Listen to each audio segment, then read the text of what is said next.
Expand the circle.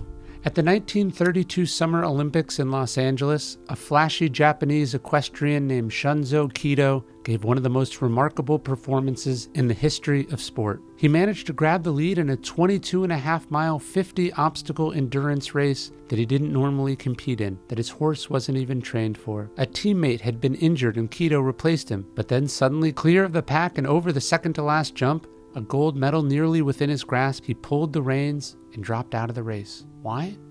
Some part of him sensed that the horse could not take it anymore, that although he could win, the horse would not survive the victory. As the plaque on the Friendship Bridge along California's Mount Rubidoux Trail commemorating his unprecedented display of sportsmanship reads, Lieutenant Colonel Shunzo Kido turned aside from the prize to save his horse. He heard the low voice of mercy, not the loud acclaim of glory. How we treat the people who work for us, how we treat strangers, this says a lot about us. How we treat the defenseless, the voiceless, other species, according to Gandhi, it says everything about us. Whatever you have done to the least of my brethren. In Milan Kundero's The Unbearable Lightness of Being, written about the Prague Spring and the Soviet military occupation, Teresa, the sensitive and compassionate female protagonist, tells her husband it is much more important to dig a half-buried crow out of the ground than to send petitions to the president. Of course politics matter, of course the big fights of our time matter, but so do the little things we hardly see. The Jains of India, a religion that dates back to the 6th century BC and emphasizes respect for all living beings, would, as a rule, not make their pilgrimages during the rainy season because they didn't want to trample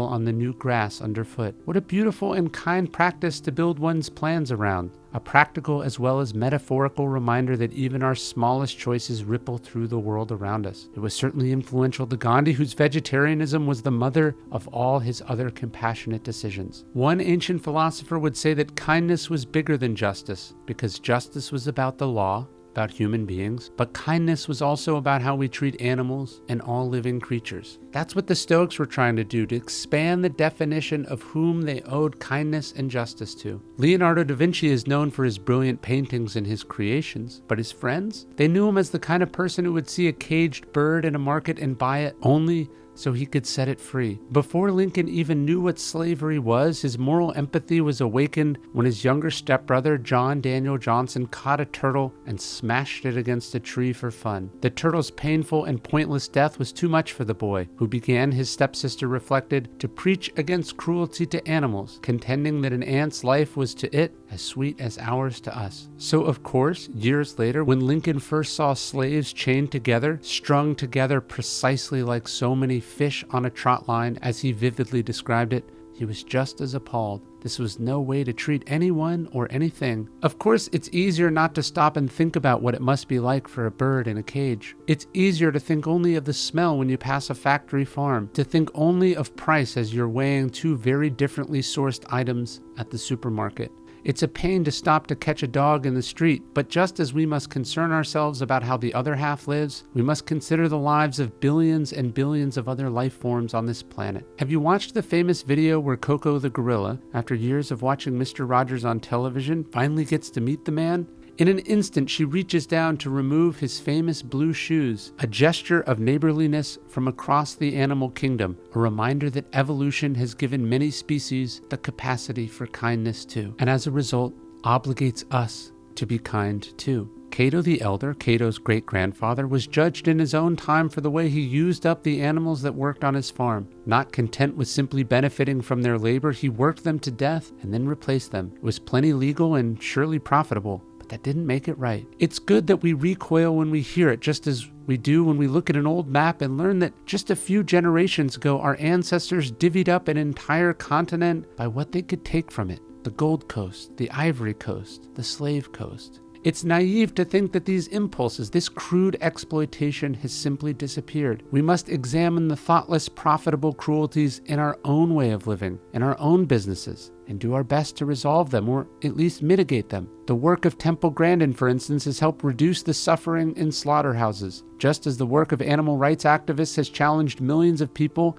to question whether they should be eating meat at all. Both have different understandings of what justice is in this case, but both are making the world a better place. The same goes for hunters and farmers who have radically different relationships with wildlife than environmentalists, but in the best cases have found common cause in the preservation of endangered species, the climate, and the world we all enjoy. Just as each person ought to be able to sit under their own fig tree and not be afraid, so should the majestic wildlife on this planet, animals that have been here far longer than us, be allowed to survive and thrive and do what they do.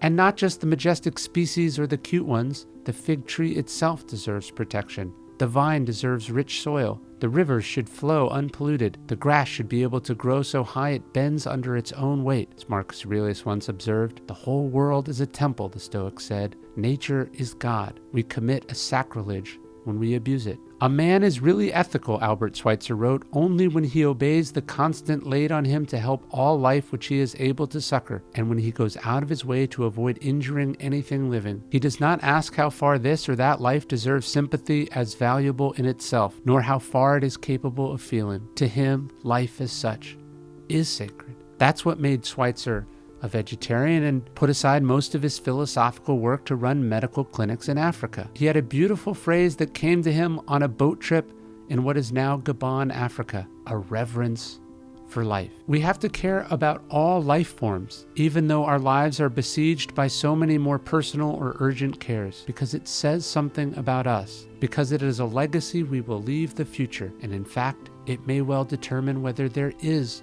a future. It should not surprise us that Kido, so uninterested in the lives of the animals he owned, was also a ruthless slave owner, which is sort of the point. The logic that says some humans are less important than others because they don't look like us, because they live far away from us, because they're not related to us, is the same logic that says other forms of life are less important.